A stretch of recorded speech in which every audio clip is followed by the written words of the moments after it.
Актан Рыскелдиевди пранкка салабыз. Актанбай Сен эмне кетип атасың конкретно келип алып? Интервьюңду бербей кетип калам азыр. Эмне кылып аласың? Жо, эмне кылып атам мен сизге аңараңдагыдай анча. Интервьюңду бербейм мен, уктуңбу? Мен сага интервьюңду бербейм. Жо, берип эле коюңуз. Сен. Колуңузду тартып сүйлөңүз, братан. Сен мага башка жолоо уктуңбу? Давай койбойсуң. Давай койбойсуңбу? Братан. Бирок мага азыр фит ыңгайлуу. Эмнеге дегенде, мен урматтуу достор, мына мен фитимди жакында жеке кийүүнү баштайм. Менде 3 жылдык контракт бар азыр. $100 берип коет, $200 берип коет. Калаган нерсем бар. Менен жашап жүрүп башка кызды сүйүп калган көрүңүз болдубу? Ой, жобай. Жаман жерин көрө албай атасызбы? Жаман жерин эми сүйсөң көрө албайсың да. Кече-кечинде эле аял менен укташтым деп коесуң. Момайнан чаппам. Түшүп койганда. Тырышкан балдар келип келди анан. Мен ойлодум, башталды баягы. Жашоодо 200 адаммын деп ойлойсузбу? 700 адаммын.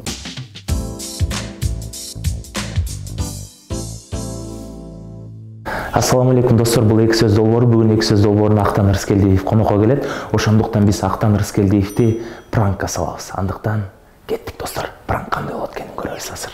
Но жестко салам Актанбай экен. Салам алейкум, шеф. Радиого чакырдым. Кандайсыз? Жок, биз бул жакта иштейбиз да. Радиодобу? Ооба. Кандайсыз? Эмне футболка кийип алгансыз? Биз жайлы эрте чакырабыз да. Кандай жүрөсүз? Ден соолуктарыңыз жакшы жүрөсүзбү? Мындай калыңыраак кийинип жүрбөйсүзбү? Нормально эле. Тияңызга зыян болуп калбасын анан. 3 балам бар да. Жеңеш анифтем болуп калбайбы? Жок, нормально эле. Эмне Биз азыр эме оператор келе калсын азыр. Эме петличканын батареясы калып калыптыр да. Калмай? Ошону алып келе калсын. Сен мен отур, сен 2ге чакырбадың уже. 2ден өтүп калды уже, кандай чаны? Шеф, эми күтүп туруңуз эми кичине. Түшүнөм эми звезда экениңизди.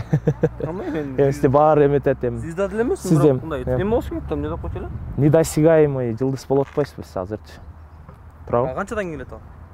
Келет азыр 10 мүнөттө. Кандай бүгүн тамаша көрөсүзбү? Барам. Нефтему тамашалайт экенсиз да дагы. Мындай. Эми Нефтему деген кандай эми бул баягы? Тамашаларыңыз өтпөйт койгош эч кимге. Сен тамашага бардың беле? Барып эле жүрөбүз тамашага. Тамаша ойнодуң беле? Тамаша ойногом? Каякта? Тооканаңдабы? Эмнеге антип шылдың деп атасың мени? Жок, анан сен мындай тамашадан эгерде бир нерсем өтпөсө, мен тамаша лигасынан чемпион болбойт болчумун биринчиден. Экинчиден 3 жолу эң мыкты оюнчуну албайт болчумун. Жок, эми всегда эле өтө бербейт да шеф, туурабы сиздин шуткаларыңыз? Албетте, бирок эми сен айткандай, сен как будто меники постоянно өтпөй аткандай айтып атпайсыңбы? Нефтем болду. Кээ бирлер айтып атат да, постоянно өтпөйт. Башчы ушул убакка чейин келип, Актан ушул бир да шуткасынан. Ким айтып атат дияны?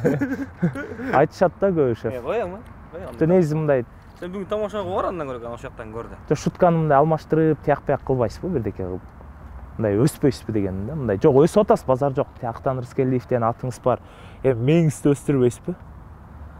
Эми просто, жалко да, если честно. Ооба. Сен мындай кыл, сен менин ишиме кийлишпей эле кой, мен сенин ишиңе кийлишпей эле койн, Давай, интервьюңду алсаң ал дагы, давай ошол. Жок, эми сиз эми ишке кийлишкен эмес шеф, эми туура эмес түшүнүп калбаңыз. Жок, эми мен түшүнүп атам мен, эмне? Кандай эми бул эмне? Жок, эми кандай десем, жөн эле баягы творчество адам катары эле айтып атам да, аны сиз туура эмес кабыл албаңыз. Творчество адамсың, Эмне адамынан? Сен деген пранкерсың да, пранкерлер творчество менен заниматься этпейт да. Ох ты, пранкерлерне чөп чоо анан. Ооба, силер спокойно башка жактан аласыңар дагы, ошону туурап туруп эле примерно кыргызча алып туруп. Менби? Мен ушул убакка чейин келипчи, бир да тарткан видеомдо плагиат деген жок да шеф. Бир дагы видео. Бетиңе коюп берейинби? Бетиме коюп бериңизчи. Кайсыны коюп бере аласыз? Жанагы эме бар го? Армиядан дембелеп алып келген пранкың бар го? Ошол явный эле плагиат. Давайте ушуну эметебиз. Мелдешебиз. 100 000 сом берем мен сизге. Ошол плагиат боло турган болсо. Көрдүңүзбү, сиз айта албайсызбы, байке? Мен бир дагы видеомдо плагиат деп айта албайсыз. Мен армиядан жок, армиядан келдим, граната алдым деген видеону биз дегенчи өзүбүз армиядан келген. Жок, сиз деген терең түшүнүп туруп айтыңыз да, армиядан келген любой идея бар да, туурабы? А бирок армиядан келип туруп граната алып тарткан видео шеф, бул менин гана идеям. Бизде бир дагы плагиат жок. Граната алган, ошо кыргызчалаганың болуп атпайбы? Так, коңузча керек. Кусаң. Булар армиядан келип туруп, так, биз эмне кылсак болот? Давай мынтип коелу. Армиядан келген деген көчө жакында тартып баштады. Мен муну 1,5 жыл эми Актанбай эке тарынбаңыз, просто сиздин тамашаларыңызга менин тамашаларым күчтүү да, действительно. Бол эми интервьюмду ал, мен кетейин, давай. Болуп атпаттан мен 2'ye gel дегенсиң, 2'ye келдим. Уже нерв кыла баштадым, так что давай батыраак. Жем антизезине кармабаңыз да мага. Мен биринчиден, менин да өзүмдүн убактым бар. Мен лучше бияка келип сен менен айгайлашканча үйгө барып балдар менен ойногом жакшы болчу. Жок, сиз не пранкты Алло. Жем Актанбайке биякта киш сүйлөп атса, не мондай болуптур деп кичине воспитание керек да, туурабы? Кандай?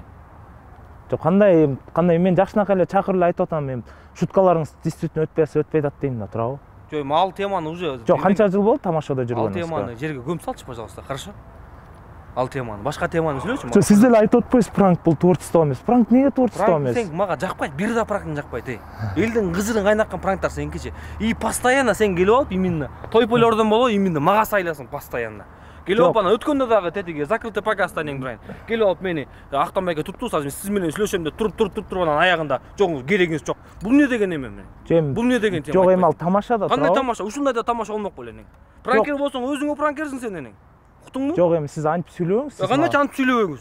Жок, сиз антип сүйлөбөңүз. Мага интервью чакырып алып, анан кайра келип алып менин жеп атасың. Сиз эмне кыйкырып атасыз мага? Кыйкырам эле. Актанбайке мындай. Сен эркетип атасың конкретно келип алып, жөндөн эле. Же, билбейм, интервью ушундай таризде болобу азыр, Жок, сиз дегенче кандайча пранк творчество эмес, кандайча көргөн. Ал нерсени унутуп атам мен. Ал нерсени, ладно, сен пранктың творчество экен, бирок азыр могу жерден мен ушунчалык кызырым кайнатып атасың, иттей нерв болуп атам азыр. Интервьюңду бербей кетип калам азыр, эмне кыла аласың? Жок, бербей кетип кала бериңиз. Мисалы, сиз кимсиз, мисалы айтсаңыз? Сен мени чакырдың, демек мен бирөөмүн да, туурабы? Жок, сиз бирөөсүз, бирок мен сизге жөн эле айтып атам. Сиз эмне мага антип аңыраңдап атасыз? Аңыраңдайм эле. Сен чакырып алып анан өзүң келип алып кайра, сен тамашаларың нефтем муда. Эмне деген тема бул? Сен деле пранктарың болбогон нерсе, естественно, мага жакпайт эне. Жок, Актанбайке сөгүнбөй эле сүйлөсөңүз? Сөгүнбөй эле сүйлөгөндө сен ушуга жек көрүп койсуң. Жок, аңыраңдап эле сүйлөсөңүз? Аңыраңдайм эле эмне? Жок, эмне кылып атам мен сизге аңыраңдагыдай антип? Интервьюңду бербейм мен, уктуңбу? Мен сага интервьюңду бербейм. Жок, бербей эле коюңуз, мен сиздин интервьюңузга зар эмесмин мен. Элдин баары эле сиздей жылдыздарды мен далайын таап алам. Башка жылдыз таап алган да кыйын болсоң. Кимди таап алайын? Чакырбадыңбы сен, туурабы мени? Ассалам алейкум. Мен силер менен сыймыктанам, негизи урушпай эле койдуңар го. Жок, эми өзүң эле. Жок, Актанбайке. Ислам болсо, сонун бар экен. Өзүң эле эми түшүнсөң мына. Могонат деген мырзаны таанысыңар да. Тааныйсыз, бул менин сыймыктанам да мен. Бул пранкер. Мен сыймыктана албай атам. Эмне болуп кетти? Түшүнсөң мына. Мени чакырды интервьюга 2-ге. 2-ге келсем, менин операторум кечип атат. Батарея калыптыр. Анан келип алып мага асылып атат. Актанбайке, сен тамашаларың нефтеми тамашага чыкканда. Сизден эми эркексиз да, эмне андай арызданып атасыз, мисалы? Арызданбай эле мен. Сиз күбө чакырып атам, что просто муяктан келип койсоң. Жок, сиз эркек болсоңуз, намуска сен сайылба, эркек. Сен эркек болсоңуз, келип мындай. Сен эркек болсоң, муяктан 2-ге келип туруп, 2-ге келип. Эми булар чоо причем, бул байкелер. Бастырыңыз дейсиңби? Бастырыңыз. Сен ушунчалык деңгээлге жетип калгансың да, мындай. Сразу эле мындай конфликтке асылгандай, мындай. Конфликтке жок, сиз ошого бастырыңыз. Бастырып эле го эмне? Бастырыңыз анда көрөйүн. Өзүңө качоксуң эне. Качок болсом өзүмө качокмун. Сен чылгынды качат этпей, мени качат эт, макулбу? Өкөн тең эле качайт этем, байке. Мен көргөм сени. Азырет өкөң теги ким билет деген программага барып туруп өкөң мени көргөм менен. Өкөң тең тупойсуң, уктуңбу? Азырет экөөсүзбү? Азырет таап келбейсиң муяка келип. Азырет сен тупой деди мына деп. Биз деген бүт барды китептерди окуп чыкканбыз, бизде нормально. Ана Пушкинди аткан кишини билбей калдыңарбы? Пушкинди аткан кишини билесиң, болсо бул память слабый, братан. Короче, эмне болду? Актанбайке, көп күлө бербечи. Жок, тартып чыккың, братан. Эмне болду? Жакшы, всё, карап тур. Ушул күндөн баштап, сен мага башка жолоо уктуңбу? Мен сизге вообще жолоо интервью аласыңбы келип, Актанбайке мага сүйлөп коюңуз. Мен уктуңбу? Мен. Уктуңбу? Мен. Братан, бир коюп чүрүп коем азыр. Давай койбойсуң. Давай койбойсуңбу? Братан. Актанбайке, мен сен мен. Актанбайке. Мен сен мен мушташып да убар болбойм, эркекчечи. Анан эмне кыласың? Бир эле бастырып коем мен. Азырет сен. Келсеңизчи. Келсеңиз. Мен сизди байке. Байке деп сыйлап атам. Байке дей эле койчу, макулбу? Мен могу ударымдычы, братан. Давай бастырып могу ударымдычы. Ой. Не болду? Актан болсоң өзүң актан да, тура. Кой бер.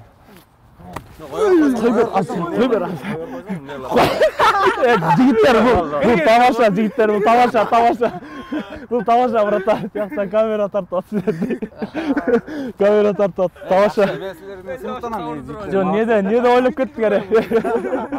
Жо, эмне ойлоп кеттиңер мындай? Башында эмне, непонятно болду. Коштан тандабайт өтө катырайын. Жок. Карасаң мага болуш койбойсуңбу аны? Урса болушмакмын да. Урматтуу достор, ошентип Актан Рыскелдиев Франка түштү минтип койсуп ырдап коелу. Every night in my dreams. Ошондо мен Роза койдумбу? Сиз Роза окшош экенсиз. Шеф тарынган жоксузбу? Эмнеге тарымаган? Эми пранк деген ушундай экен да эми. Сиз жаман нервный экенсиз, канчалыкка чейин барып элебойсоңуз болмок. Достор, мына Актан Рыскелдиев мындай өтө мындай позитивдүү көрүнгөнү менен жаман нервный экен да. Тартып жогон. Эгерде мен кичинекей болгондо бул анда мен өпкөм үстүмөк да. Бул эки сөз долбоору Актан Рыскелдиев. Кандайсың анан? Пранкка түшкөн кандай экен? Пранкка түшкөн, эми мен пранкка түшкөн адамдарды түшүнүп атам да. Мисалы мен келгенде мындай кычырыңыз кайнадыбы мага? Кайнады? Эмнеге дегенде сен мен оюмчачы ушул интервьюга даярданып келгенсиң да. Жарым жыл, бир жылдан беричи. Жарым жыл. Атайын мени жолуккан жерден эле тамашалай эле, нервке тийип эле. Бирок мен баарын тамашалайм да. Главное, обида болгон жоксуз да. Эмнеге болмойт? Эми биз кыздар обида болсок бир жөн болбой калат го. Азыркы убакта Актан Рыскелдиев эмне менен алек болуп жатат? Актан Рыскелдиев тамашада ойногон, андан кийин ал жактан чыгып чоң проекттерди алып барган, 1-1 студия менен иштешип, Кошунан Тандыбайттагы Жомиктин ролун аткарган. Жомик. Жома. Билем, знаю, эркелетип айтып атам, Жома депчи. Актан Рыскелдиев неге 10 жыл арадан өтсө дагы ушундай деңгээлге жетсе дагы өзгөрбөйт? Ар дайым ушундай жөнөкөй жүрөт. Же Актан Рыскелдиев да убагында звездня кырмады эле. Кийин түштү эле, мисалы, мага окшоп бирөө бастыргандачы. Деп атасың э? Жок, звездня кармаганга деле шарт болгон жок да. Эмнеге дегенде, биз өзүбүзгө жаккан ишти кылып жүрүп эле, анан ушундай даражага жетип калдык да. Мисалы үчүн мен тамашоо же болбосо КВН ойноп жүрүп, ал мага өзүмө жакчу. Ушундан рахат алчумун. Сахтага чыгып элдин баарын күлкүсүнө бөлөнүп, ал башкача нерсе да. Ошол өзүмө жагып жүрүп анан ушунда отуруп эле баягы ушундай даражага жетип калыптырбыз. Эми мен өзүм айтпайм албетте мен. Жылдыз орусу менен урдуңуз беле? Ичим өткөн иш болсо. Ал болбойт эле го. Оруп турса демек, э? Жок, эми жылдыз орусу деген эгерде могу даража мындай капысынан келип кала турган болсо, жылдыз ору менен оруп кетиши мүмкүн да, баягы аны көтөрө албайчы. Сизди мурда Ош базарда тачка түртүп иштегендей. Аламидин базарда. Аламидин базарда тачка түртүп иштегендей. 2002 жылы Бишкекке көчүп келгенден кийин биз 2007-2008 жылга чейин негизи кыйналып жашадык. Анан базарда чоң койдум да менчи. Базарда эмне жумуш болбосо ошонун баарын аткарып чыккам. Тачка түрттүм, пирожки саттым, самсы саттым. Чеснок жок. Перец тазаладым, базардын катарларын шыпырдым, бут кийим тазаладым. Бут кийимди мен тазалап калдыңыз. Кийим тазалачумун. Канча жашта элеңиз анда? 10 класс, 9-10 класс. 10 класста ошондой эле окутчул белеңиз, тачканы канча? Эми айтып атпайм, жакшы. Эгерде албетте нарын ашып жүргөндө андай нерселерге эми жакшы ору болгондуктан үйгө бир нерсе алып келиш керек же болбосо үйгө азык түлүк алып келиш керек, кошумча акча табыш керек, өзүмө бут кийим алыш керек же кийим алып жүрүп деген нерсенин баары ушун баада түртөт да. Биринчи клиент келгенде ак байпак менен келип атпайбы? Анан бутун койгондо кара туфли болчу. Биринчи келгенде мен ушунчалык баягы биринчи клиент деп ушунчалык өлө сүйүнүп иштеп турмун. Бүт барын майлап. $1000 той алып барганда эле. Майлап өлө иштеп турмун дагы анан ал байкаган жок, ал телефон менен сүйлөшүп беле же бирдеме кылып ошол эки жакта карап беле, мени караган жок да.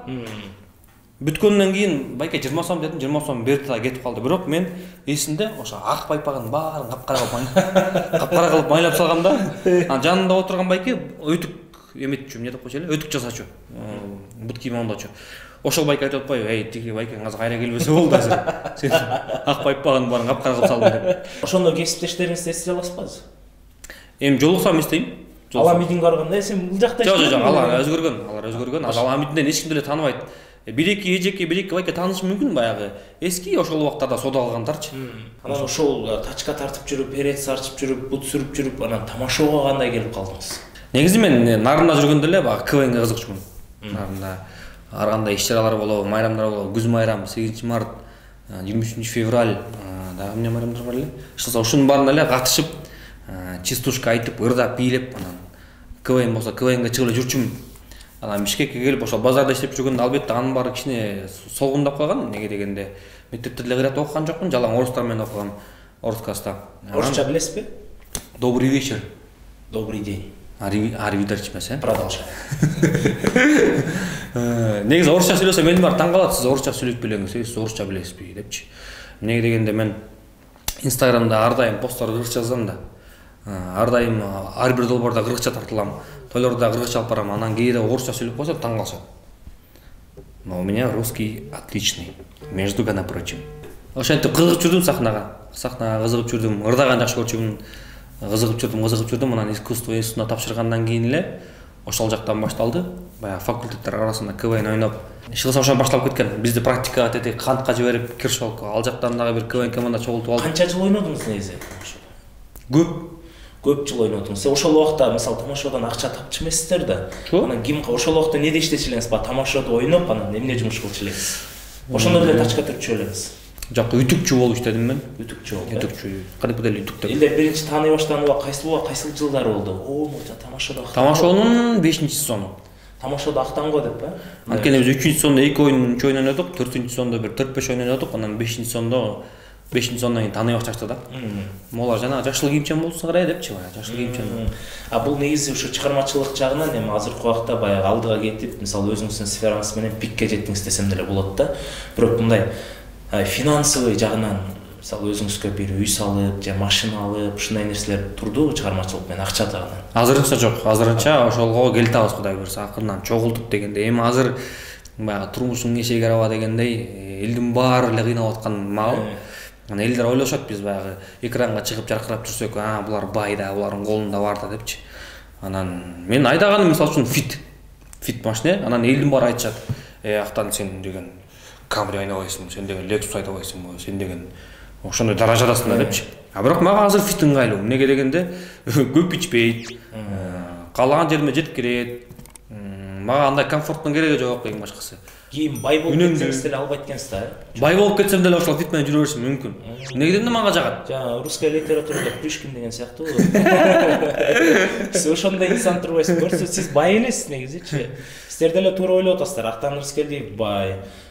Миллион менен уктуктан чын эле. Кайсы миллион? Инста миллион. Сиз тамашалоого келбегенде, чыгармачылык менен кетпегенде кайсыл тармак менен кетмексиз? Чыгармачылык тармак менен айтып атпайм, мен искусство институтун бүтүргөндүктөн эгерде ушул тармакты тандабаганда сиз кайсыл тармак менен кетмексиз? Башка тармактар. Балким сүрөтчү болмокмун, анткени сүрөт жакшы тартчумун. Сүрөт жакшы тартасыз. Дагы эмне болмосун? Дагы болду ушул эле го дейм.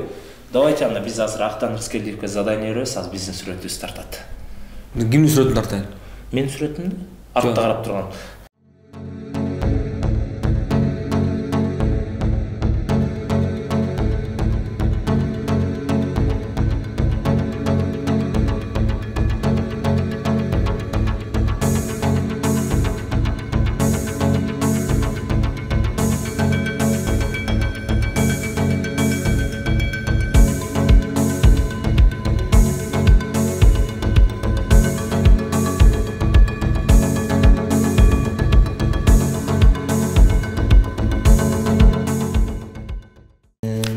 Деп атайын. Ошентип биздин Актан Рыскелдиевдин тарткан сүрөтү. Вау! Достор караңыздарчы. Чындыгында мен Актан байке баа бердим. Азаматсыз. Чындыгында сиз өтө катуу сүрөтчү болмок экенсиз. Актан Рыскелдиевдин тарткан Шреки. Чындыгында окшошту көрүп алсаңыздар болот. Музыкасын угузабыз. Ошол ырды табасыз, же музыкасы мен өзүм эле музыкасын угузуп бербейм ба? Оозуң менен. Оозуң менен, Оозуң менен. Сен жакшыраак ырда бир агай. Тиги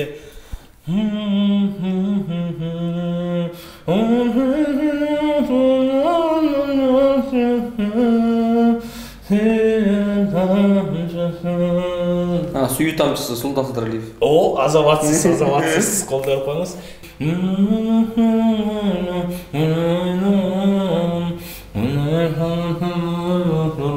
Мен да бай болгон. Азаматсыз. Деп ырдабайсың. Мен бул мен стилим да. Анда Анда бат эле биле болбойсуз анда. И да. Мисалы а деген кимирсем бат эле биле болосуз да, туурабы? Ушул сыяктуу болуш керек да. Чындыгында аз доход топ аткан жагыңыз той, Instagram реклама, анан 1-1 студия. Бул 1-1 студия менен келишим түзгөндө кандай кылып келишим түзөсүздөр? Мисалы азыр канча жылдык контракт бар сиздерде? Менде 3 жылдык контракт бар азыр. 2021-дин аягы бүтөбү же 2022 ушундай. Анын условиялары кандай, алардын условиялары? Условиялары бүт алар айткан бардык проектлерине катышасың. Ошон үчүн кошуна тандабайтын 1-2-3 сомдон катышам да. Тартыласың аларга. Алар эмне деп кандай ролик болобу, чыкса каяка айдабаса ошонун баарын кыласың. Эмне болгон мероприятие болсо ошонун баарын кыласың. Бирок ошол эле учурда алар сага жумуш берип турат да, мисалы үчүнчү. Ошол кошуна тандабайткан деле бекер тартылбайсың да. Тартылган күнүңө төлөп беришет. Же болбосо ар кандай рекламалык роликтерге төлөп беришет. Алып барган тоюңуздан да процент бересиз ал жака? Ооба. Албетте бересиң. Ошондон мен мисалы үчүн азыр мындай кандай десем, менин клиенттерим той сферасында, менин клиенттерим ашып кетсе $300 төлөшү мүмкүн. $300 клиенттер да. Ашып кетсе $300 мага менин клиент бар, ошо $300 тегерегенде. Ал эми биз офиске процент төлөгөндүктөн офиске да жакшы чыксын, мага да жакшы чыксын деп мага ставканы бир 500-600 деңгээлинде коет да. Бирок мен ошол деңгээлдерди алып барам негизи. Болгону менин клиенттерим ал акчаны бере албайт да. Ошо 1 студия сизге $500-600 тойлорду алып берет, э? Анан Instagram'ыңызда мисалы бир пост канча турат сиздики? Бир пост эми ар кандай. Кээде жакшылап, өлө жакшылап сураса же болбосо шарттарын түшүндүрсө, мынтип аттык эле, тинтип аттык эле деп түшүндүрсө, мен кээде бекер чыгарам. Кээде көңүлгө чыккан акчаны бер деп коем. 5000 сом берип коет же болбосо. $100 берип коет, $200 берип коет. А эгерде баягы эми билесиң да, ким сага чабып атат, ким байланышка чыгып атат. Анан компанияны көрүп туруп, булар бере алат деп, анан айтасың $500, $600 деп. Анан түшүп отуруп, анан 2000 сом болуп калат деп койчумун. Сиз негизи мурда Instagramга айтчысыз, мага гиф ойноткондор жакпайт, гиф ойнотпойм деп акыркы октойсуз өзүңүз гиф ойнотуп. Жок. Гиф ойнотпой элем мен. Жүрүсүз го гифте? Жок. Звездная квартира дегенди атасың? Ал гиф. Мен ал жөн эле реклама алып берем. Мен уюштурган жокмун, мен реклама алып берем, мага айтышкан. Мына монча сторис чыгарып бересиз, монча пост чыгарып бересиз, биз сизге монча 2000 сом беребиз деп айтышкан. Ошон үчүн реклама алып берем ага. Мен урматтуу достор, мына мен фитимди жакында жеке кийүүнү баштайм, ал эле бул эле апийимдин гүл эле деген жок менде. Анткени мен түшүнөм, эгерде 100 миң киши катышса же болбосо 100 киши катышса, ошонун бирөө утуп алса 99 кичине ай деп калса эле ошо мага жакпайт да. 1 миллион сиз гиф менен жеттиңизби? Жок, өзү живой жеттиңизби? Живой болгондо мындай да, 2014 катталгам Instagramга, азыр 2021. Канча 6 жыл канча болду? 7 жыл болду. 6 жылда 1 миллиондун бардыгы чыныгы подписчик. Чыныгы подписчик, бирок 6 жылда ким бар, ким жок. Ошонун 200 миңи же болбосо 300 миңи балким паролдорун унутуп калган, балким алмаштырган. Иши кылса бир 200-300 миңи точно жок да. Сиздин жүргөнүңүз абдан мындай баягы как есть жүрөсүз да, жасалмачылык жок, мисалы. Жашоодо деле, камерада деле. Мисалы адамдар бар. Жашоодо вообще башкача жүрөт. Билем. Мен көп эле ырчыларды билем. Камераны көргөндө вообще башкача да. Бул нерсе негизи 200-лүккө жатабы же ушундай болуш керекпи адам деген? Сахнада мисалы үчүн алар. Не, сахна другой это, сахна другой. Эми көбүнчө ырчылар болуп атпайбы? Көбүнчө ырчылар экрандын жылдыздары болуп атпайбы, туурабы? Жок, камерадан деле ырчылар болобу, тамашачылар болобу, актерлор болобу, мисалычы. Эми мындай да. Мисалы сизди мен азыр сиз экөөбүз көчөдө кандай сүйлөшсөк, сиз ошондой сүйлөшөсүз любой мененчи. Кээ бир адамдар келет конокко, бирок алар жашоосундагыдай сүйлөшпөйт да. Эми мындай да, менталитет деген бар, мисалы үчүн. Мисалы үчүн Россияда же болбосо Америкада ошондой эле, кандай болсо ошондой эле сүйлөп сала беришет, сөгүнүп сала беришет. Бизде кыргыздарда бар, экранда мени эли көрөт, мен өзүмдү туура жагыма көрсөтүшүм керек депчи. Бул ошибка да, кажется, да? Эми ошибка деле болушу мүмкүн, ката деле болушу мүмкүн, бирок эми ал деле туура нерсе. Ар бир адам өзүнүн жаман жагын көрсөткүсү келбейт, мисалы үчүнчү. Ошондуктан түздөнүшөт да, так, коюңчу так. Мисалы биз жаман жагыбызды көргөзгөн жокпуз да, бул деген YouTube блог деп коет да. Биз телевидениеде иштегенбиз, анда телеканалда иштегенге жада калсам могуларды койгон болбойт, мындан койгон болбойт, только экилеп кружка туруш керек, анан мындай отуруш керек да. Ошондуктан биздин көрүүчүлөр түшүнүп кош керек, бул канал бир өзүбүздүн жеке каналыбыз. Мындай да. Жок, мен түшүнүп атам. Ал деген телевидение стандарты. Ооба, жок, мен бияка айтып коеюн деп атам да. Азыр анан бул өзүбүздүн жеке каналыбыз. Биз мындай отурсак дагы сиздер туура түшүнөсүздөр деп ойлойм. Анткени Актан байке мага окшоп как есть жүргөн бала да. Как она есть. Келинчегиңиз менен жашап жүрүп башка кызды сүйүп калган күнүңүз болдубу? Ой, жобай. Кантип мен эми келинчегимди сүйүп атсам башка кызды кантип сүймөк элем? Келинчегиңиздин жаман жерин, жакшы жерин айтып койсоңуз. Жаман жери жок, жакшы жери толтура. Жаман жерин көрө албай атасызбы? Жаман жерин эми сүйсөң көрө албайсың да. Дагы деле сүйөсүзбү? Дагы деле. Үйлөнгөндөн кийин сүйүү кетип калат деп койсуң. Жок, эми албетте ар бир адамдын кемчилиги болот, бирок мен кемчиликтерин көрбөйм, анткени анын плюстары көбүрөөк да. Плюстары кемчиликтерин жаап кетет, талпалап кетет да.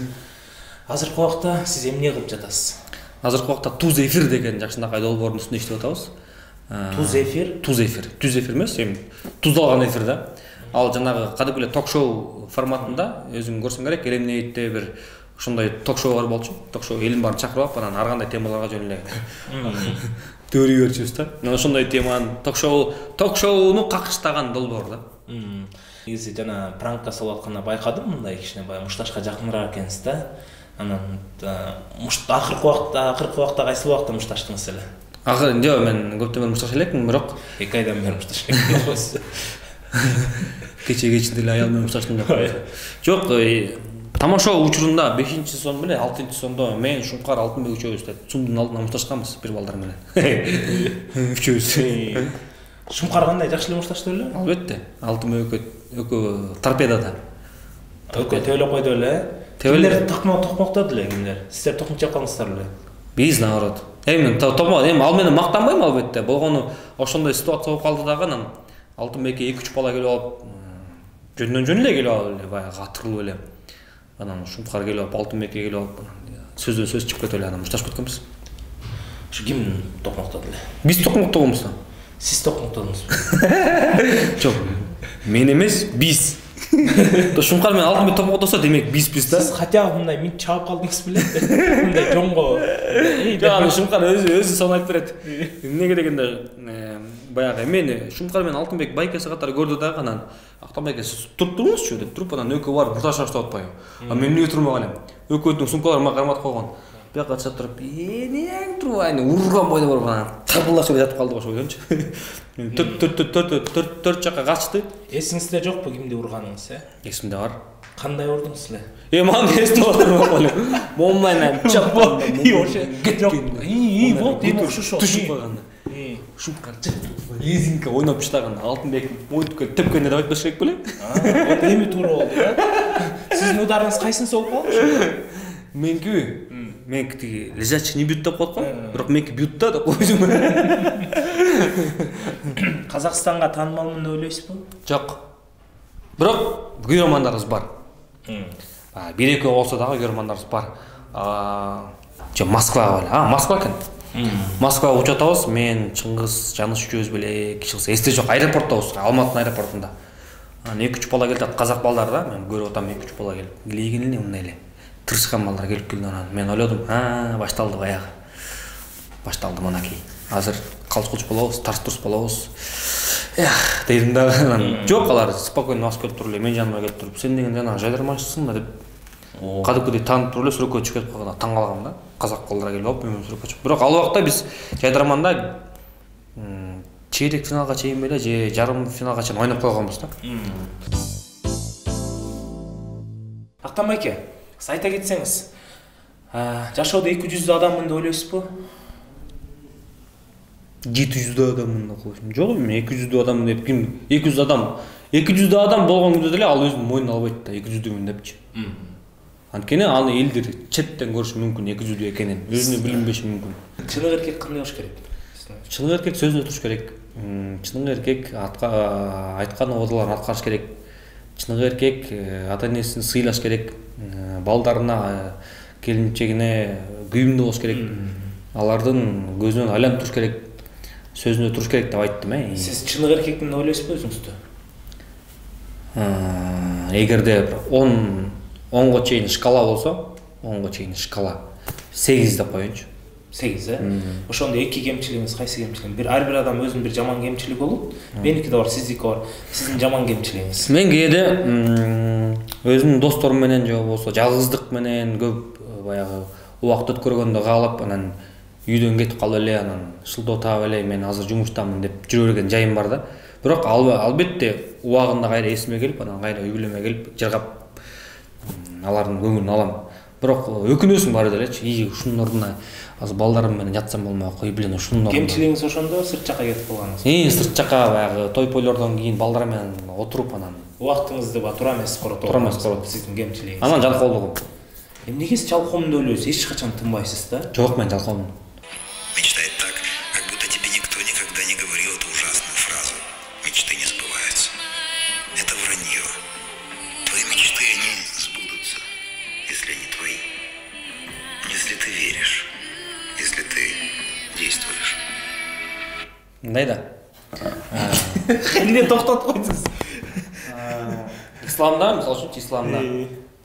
Эме деген бар да, мисалы исламда туулган күндө торт алып келип туруп анан желание загадывать этип үйлө дейт го. Эми сенин желанияңды деген ал торт же болбосо свеча чечпейт. Мен мисалы үчүн жанагындай жылы мечтай деп атпайбы? Мечтать эткенде албетте дуаларда же болбосо жумага барганда, баягы калоо тилек менен дасторкондон туруп атканда ошонун баарында дуаларда мечтать этем да. Албетте мечтать этиш керек. Бирок жанагындай жылдыз учуп кетти, загадал желание анан өчүрдүм деген сыяктуу нерселердин баары бул батыштан келген нерселер. Анан баягы ойлорунун баары бул материальный нерсе, мысли материализуются деген сөз бар орустардачы. Эмнени ойлосоң, ошол сага келет деген сөз бар да. А сен эмнени ойлоп атсаң, өзүңдүн ниетиңе жараша аны Аллах Таала берет да просточу. Ошону түшүнбөйт аларчы. Мотивационный видеолор абдан күч берет мага чындыгында. Мен кээде баягы чарчап, эметип атканда мотивационный ушундай видеолорду укканда ушундай күч алам да. Ошондуктан мен сиздерге дагы баягы өзүмдүн оюмду билдире кетмекчимин. Сиздер да сөзсүз түрдө болгонсуздар. Булар жашооңуздарга 100% жардам бербесе да бир 30-40% жардам бериши мүмкүн. Кээ бир адамга 80% жардам бериши мүмкүн. Не кыларын билбей жаткан адамдаргачы. Андыктан бүгүн эки сөз долбоор болду. Эми кандай кылсак дагы бардык тамашаны туура түшүнөсүздөр деп ойлойм. Бүгүн биздин конокто чындыгында мыкты тамашачы, алып баруучу Кыргызстанда эмне мындай долбоор, чоң долбоор болсо ошонун алдында Актан Рыскелдиевдин жүзү жүрөт. Андыктан Актан Рыскелдиев бүгүн биздин эки сөз долбооруна келгенине кубанычтабыз. Актан байке да мага окшош негизи жашоосунда кандай жүрсө, съемкада да ошондой жүрөт. Андыктан келип эфир куруп бергениңизге чоң ыраазычылык билдиребиз. Анан айта кетсеңиз, ийгиликке кантип жеттиңиз? Кайра башына кетип калгансыз. Биздин эки сөз долбоорунун көрүүчүлөрүнө өзүңүздүн бир жакшы сөзүңүздү айтып койсоңуз болот. Эки сөз деп коюп биз 1000 сөз кылдык. Урматтуу YouTube көрүүчүлөр, мен силерге жакшылык гана күндөрдү каалайм. Рахмат чакырып койгонуңарга. Аябай жакшы интервью болду. Бир сыйра каткырдык дегендей, Анан силер дагы бактылуу болгонго умтулгула. Неге дегенде, бактылуу адамдын Инстаграмга же болбосо социалдык тармактарга, бүт жактарга убактысы болбош керек. Ал бактылуу болуп жүрө бериш керек да. А биздин адамдар болсо убакыт жок болуш керек экен да. А биздин адамдар болсо интернет чукулашат, бүт негатив диним бар ошол жакка чыгарышат. Анын баардын кереги жок. Андан көрө жыргагыла, жашоо бир келет, жаңылбай жашоо керек. Ошо. Проект долбоор эки сөз. Актан Рыскелдиев конокто. Актан Рыскелдиев келди, көңүлүн бизге бөлдү. Актан байке бардыгын ачылбастан бир секретти айтпай өзүнчө эле көндөдү. Улат турас. Эл билет, эл ким жашайт. Маңбайымда отурган бул сонун бала Канат. Канат өзүнүн оозунан сонун бал тамат. Анан Канаттын гороскоп белгиси бул жарганатта койду. Барыңыздарга чоң рахмат. Андыктан сизге ийгиликке канча сөзүндө башына кетип калгансыз. Тамаша Актан байке, сизди чын жүрөктөн сыйлайбыз, творчествоңуз ошон үчүн чакырып, ушул бүгүнкү келген эфирде буюрса бир тарых бетинде калат деген ойдобуз. Андыктан биз менен болгон Актан Рыскелдиев, это эки сөз долбоору. Биз баарыңыздарды жакшы көрөбүз. Анан каналга подписация кылып, комментарий калтырганды унутпайбыз. Жакшы комментарий калтыргыла, жома жашоодо жакшылап ала. Жома. Жана ошол образ жөнүндө сурабай калыптырмын да, мейли анда жакшы бар. Жоманы баарыбыз тааныйбыз да. Всё. Поздравляю. Жок, элдер ойлобогула, негизи сүйлөшүргөн болчу. Келатканда эле ушундай пранк кылып койбойлубу депчи. Анан ошо чын, мен жаман ойлоп каласың. Жома жашоодо нормально эле бала. Бул жери кошулбайт баары. Кошулмай, чын. Как пранк сыяктуу эле кете берет. Кошушуң керек. Антпесе элдер мени ти жаман көрүп калат. Неге жаман көрүп калат? Жаман эле көрөт да мени. Сиз деген жакшы болосуз, шеф. Эч өкүнбөңүз. Всё, аягына. Тагдырдын тамашасы ушундай экен да. Ооба, эч өкүнбөңүз. Сиз деген аккуу эмессиз да, мага окшоп баарына жаккыбайчы. Каргамын да. Ошо да аккуу болсоңуз го мага окшоп баары жакшы көрөт эле сизди. Саргара көрдүңбү? Жүрүңүз анда. Жүрүңүз. Азыр көрүп атам.